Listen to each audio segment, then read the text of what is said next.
Udah pada nge belum? Kalau harga beras lagi naik loh. Jelas, terkereknya harga beras disebabkan harga BBM naik, fams. Waduh, pengeluaran jadi makin banyak dong.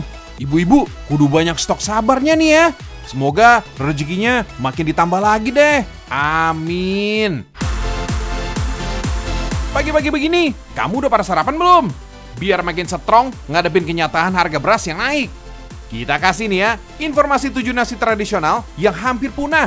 Dijamin cocok jadi menu sarapan.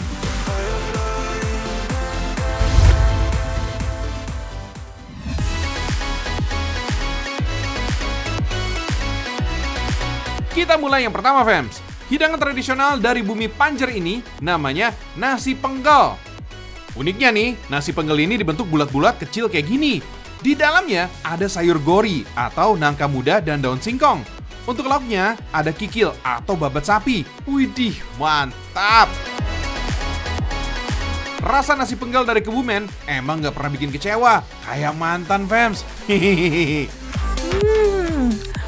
Empuk, enak banget. Masak nasi penggal butuh kesabaran karena prosesnya yang panjang dan butuh waktu lama. Karena kerap dijadikan menu sarapan, proses bikin nasi penggal ini dilakukan sejak malam hari. Oh iya, resep nasi penggal udah bertahan selama puluhan tahun, fams. Nah, warga desa Kebulusan, Kecamatan Pejagoan, Kabupaten Kebumen inilah yang pertama kali memperkenalkannya. Fams, sayur gori atau nangka muda sekilas mirip gudeg Jogja. Tapi bedanya, sayur gori pada nasi penggal rasanya lebih pedas dan lebih berkuah. Kabarnya sih, makin sering sayur gori dipanasin, rasanya bakal semakin nikmat loh. Masa sih? Untuk lauk utamanya ada kikil dan babat sapi, fams. Sebenarnya aneka jeroan seperti usus, iso, paru, limpa, koyor, dan telur juga dipakai jadi lauk pelengkap nasi penggal. Nasinya masih sama kayak nasi biasa. Bedanya, fams, nasi dibentuk bulat-bulat ukuran bola pingpong. Bentuk bulat inilah maka dinamakan nasi penggal. Untuk penyajiannya emang spesial, fams. Wadah dan sendok daun pisang tetap dipertahankan. Dalam satu porsinya, bulatan nasi yang mau dimakan ini sesuai kapasitas perut, fams. Standarnya sih 8 bulatan, tapi yakin deh nanti pasti bakal nambah.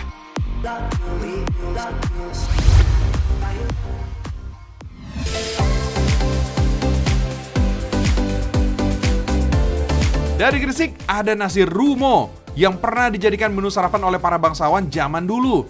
Sebenarnya sih, nama nasi rumo ini diambil dari nama desa di Kecamatan Manyar, Kabupaten Gresik, Jawa Timur.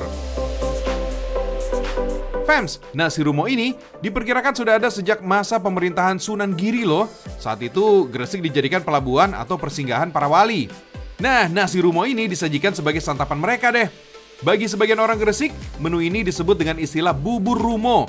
Soalnya bentuk dan teksturnya mirip banget kayak bubur. Fams, makanan tradisional ini udah semakin langka loh. Kebanyakan sih mereka membuat kuliner legendaris ini untuk dikonsumsi sendiri aja.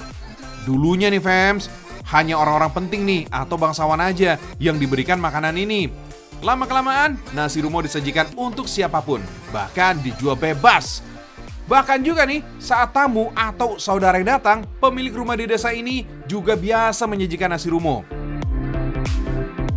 Cita rasa gurih alami pada nasi rumo disebabkan tambahan sari udang. Jangan heran gitu, udang memang sudah menjadi komoditas desa Rumo yang lokasinya dekat dengan pesisir pantai. Konon, air dari desa Rumo yang digunakan untuk memasak ini membuat hidangan nasi rumo terasa nikmat. Fams, nasi rumo biasa disajikan dengan alas daun pisang alias pincuk. Isinya terdiri dari nasi atau lontong dan sayur pucuk rebus. Gak boleh ketinggalan, ada tambahan serundeng kelapa di atasnya. Inilah yang membuat nasi rumo jadi istimewa. Enaknya, nasi rumo disantap dengan sendok daun pisang yang disebut dengan suru, fams. Mantap ya!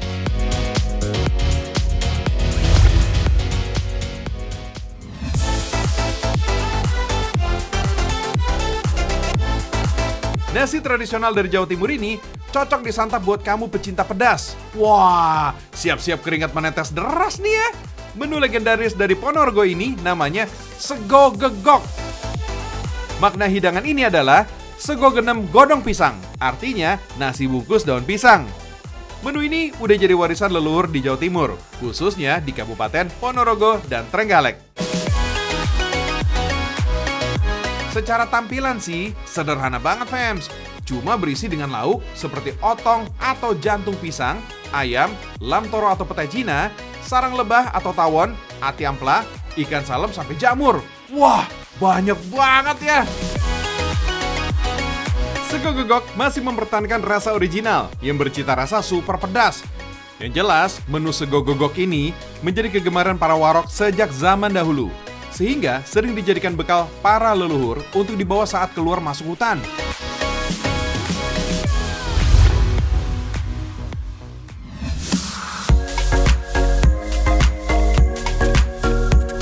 Kita ke Pulau Dewata nih fams. Di sini ada sajian nasi sela. Untuk lautnya, ada sate lilit, sayur jantung pisang, urap, dan remuncang. Sejarah panganan ini berawal dari sulitnya bahan pangan akibat gagal panen saat terjadi erupsi Gunung Agung di tahun 1963. Sela artinya ubi atau ketela fams. Hidangan ini emang dibuat dari campuran ubi dan beras, sedangkan remuncang ini mirip dengan urap, tapi sama sekali tidak memakai sayuran dan tanpa proses pemasakan. Nasi sela biasa dinikmati bersama-sama. Istilahnya disebut begibung. Dalam begibung tidak membedakan status sosial dan usia fams. Jadi siapapun boleh ikut makan. Duh, seru banget ya.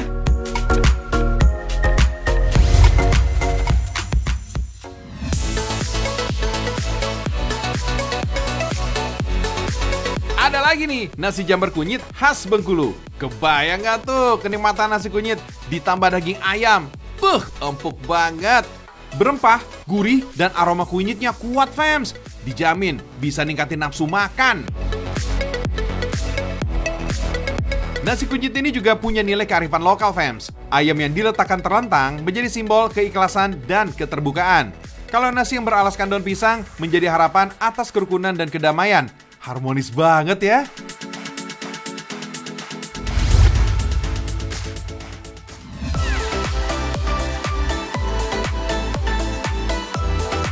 Kalau menu yang ini namanya nasi glewo, kuliner khas dari Semarang, Jawa Tengah. Lihat ini, nasi yang disiram dengan daging berkuah santan nan gurih. Pasti bikin nagih nih. Cita rasa khas dari nasi glewo ada tambahan kencurnya fams. Khasiat kencur juga luar biasa loh, bisa menambah nafsu makan. Bye-bye diet. Oh ya, nama glewo sebenarnya diambil dari kata glewor yang mengacu pada glewor koyore atau koyor yang merumbai. So, jangan heran kalau koyor selalu jadi campuran utama kuliner ini. Di kota asalnya, nasi glewo ini udah jarang bisa dijumpai fams. Konon, kuliner ini sudah ada sejak tahun 30-an dan populer di tahun 70. Sayangnya, menu ini makin sulit dicari di era 90-an.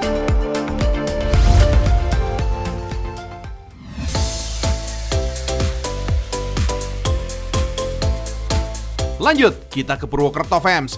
Kita icip-icip nasi nyangkunya yang khas banget. Siapa yo yang mau? Nama nasi nyangku diambil dari daun pembungkusnya, yaitu daun nyangku. Bentuknya panjang, mirip dengan daun pandan. Tapi daun nyangku ini memiliki ukuran sedikit lebih lebar. Ciri khas dari nasi nyangku karena ada tambahan kamijara alias sereh. Jadi tambah gurih, ada tempe goreng setengah matang. Dalam satu porsi nasi nyangku ada beberapa jenis lauk pauk, mulai dari sambal goreng kamijara, sayur pakis, tumis jantung pisang, tempe bacem, dan dendeng ragi. Komplit fams. Semuanya disusun di atas nasi dan dibungkus rapat dengan daun nyangku. Ternyata membungkusnya gampang-gampang susah nih. Kuliner khas Purwokerto ini terbilang istimewa fams, karena kerap menjadi hidangan khusus ketika acara pernikahan atau khitanan. Soal rasa, jangan ditanya. Enak dong.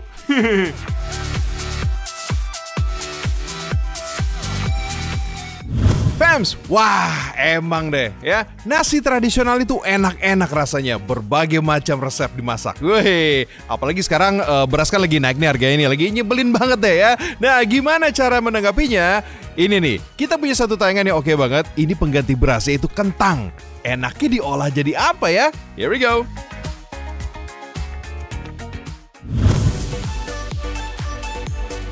Kamu suka kentang, FMs? Coba deh datang ke rumah kentang. Di sini ada smoked cakalang baked potato dan juga grilled lobster baked potato. Tapi masih banyak lagi loh sajian lain yang pakai potato. Meski bikin kenyang dan sering dijadikan pengganti nasi, ternyata hampir 80% kentang mengandung air. Tapi nih fams, kentang punya kandungan nutrisi yang cukup lengkap. Kalau mau bikin olahan kentang di rumah, bisa bikin baked potato kayak gini nih fams. Caranya mudah kok. Siapin kentang untuk dipanggang. Jangan lupa olesi permukaan kentang dengan minyak agar kulit kentang garing, renyah, dan rasanya makin ajib. Lanjut, siapin brokoli fams. Panaskan air dan beri garam secukupnya. Masukkan brokoli ke dalam air mendidih dan usahakan tidak terendam semua. Setelah itu, angkat brokoli dan masukkan ke dalam air es. Ayo, ada yang tahu nggak kenapa? Hal ini untuk menghentikan proses pematangan si hijau kribo ini fams. So, brokoli nggak lembek, serta tetap segar dan crunchy saat disantap. Istilah kerennya sih, biar nggak overcook. Hehehe. Lanjut, sayat sosis. Awas ya, yang disayat sosisnya, bukan hati. Iya. Lanjut lagi fams, parut keju mozzarellanya. Kalau kentang sudah matang, keluarkan dan kupas kulit setengah bagian sisi atasnya. Parut atau hancurkan kentangnya dengan garpu. Campurkan keju yang sudah diparut. Aduk keju, kentang, dan lada. Next, letakkan sosis di tengah kentang. Pastiin bagian yang disayat menghadap ke atas ya. Nah, tata brokolinya di sisi sosis. Biar rasanya makin ngeju, kasih parutan keju lagi deh di atasnya. Lalu, cus, panggang lagi. Voila, baked potato sudah jadi.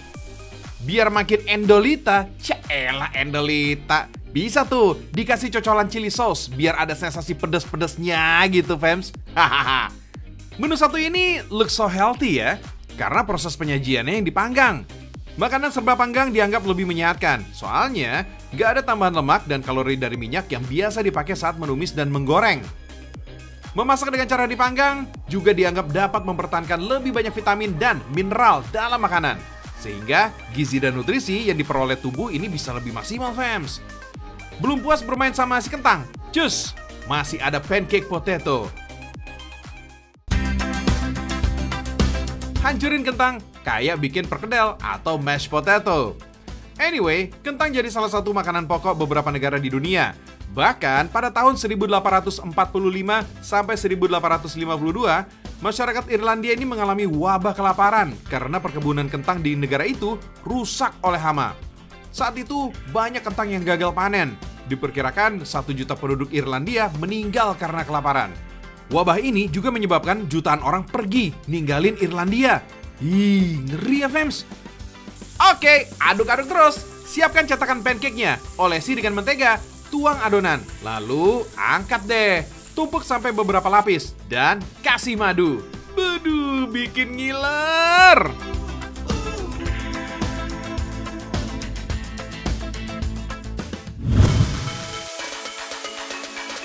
Kata orang fams, negeri yang makmur itu bisa hidup dari tanah yang subur.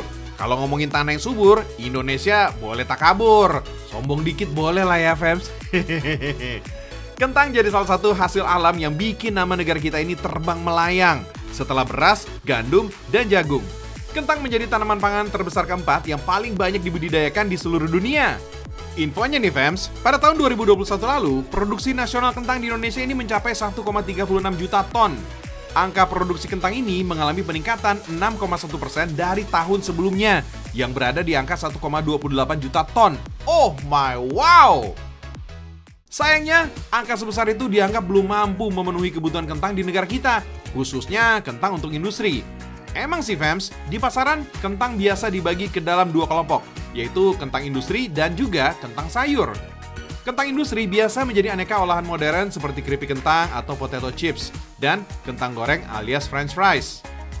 Sedangkan kentang untuk sayur, fams, biasa dipakai untuk olahan konsumsi rumahan sehari-hari. Nah, jenis kentang sayur inilah yang dianggap lebih melimpah ruah di tanah subur negeri kita ini. Buat cari buktinya, fams, silakan deh datang ke dataran tinggi Dieng di Jawa Tengah.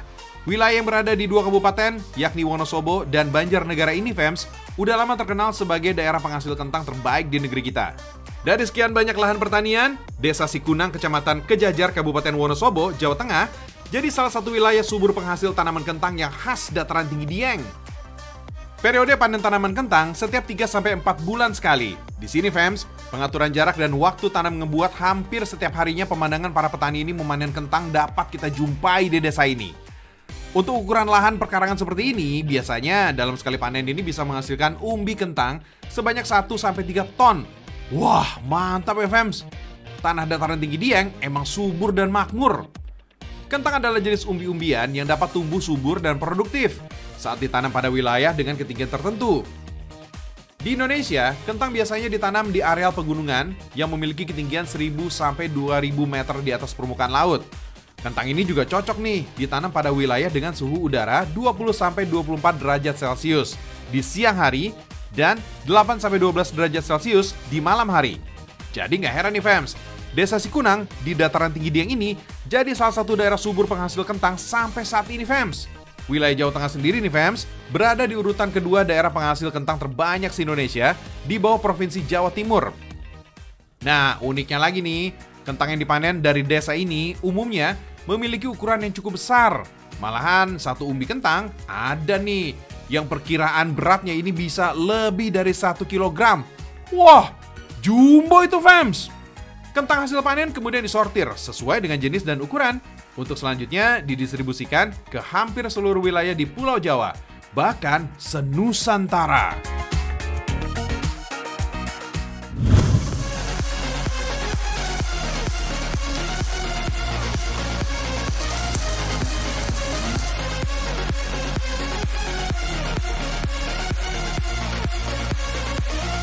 Fams, kentang pertama kali ditemukan di wilayah pegunungan Andes di negara Peru oleh suku Inca.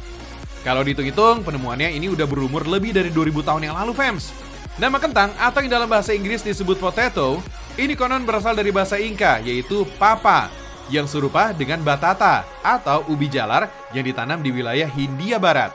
Usianya mungkin udah lebih dari 20 abad, tapi kini kentang justru banyak berevolusi menjadi pelengkap aneka macam variasi menu modern kayak begini nih. Widih, kentang emang istimewa, fams. Berasal dari benua Amerika, fams. Pada masa lalu, kentang dibawa oleh penjelajah Spanyol ke benua biru Eropa sana. Malah di tahun 1700-an, konon sebanyak 40% orang Eropa tidak mengkonsumsi makanan sumber karbohidrat pokok selain daripada menyantap kentang. Saat ini, fams, Cina, India, dan Rusia masih menjadi 3 besar negara produktif penghasil kentang bagi dunia. Kalau di Indonesia, kentang emang bukan makanan pokok, sama-sama mengandung tinggi karbohidrat. Konsumsi kentang di negara kita ini emang nggak sebanyak beras yang menjadi bahan satu-satunya untuk nasi. Lain di Indonesia, lain pula nih di benua Eropa dan benua Amerika. Jauh di beberapa negara sana, fams, kentang dianggap sebagai makanan pokok yang wajib tersaji bersama dengan lauk pauk lezat pendampingnya. Mulai dari olahan daging, ayam, ataupun ikan. Kentang kerap tersaji satu piring bersama dengan potongan sayur atau pelengkap lainnya.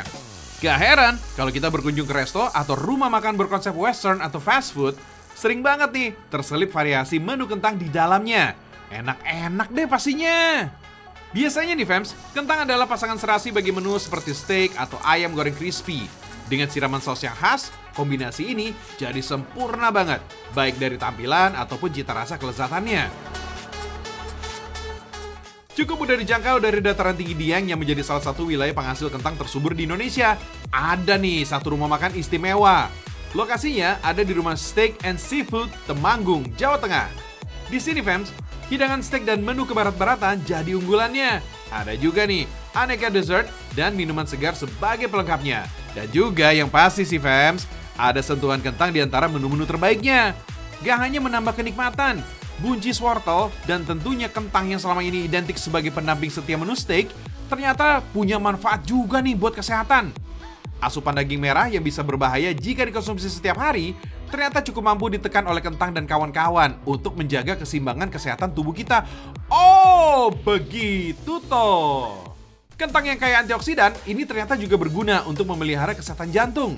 Selain itu, kentang juga mengandung kalium, vitamin C, vitamin B6, dan tentunya serat yang akan membantu menurunkan jumlah total kolesterol dalam tubuh kita. Lezatnya dapat, sehatnya juga dapat. Mantap!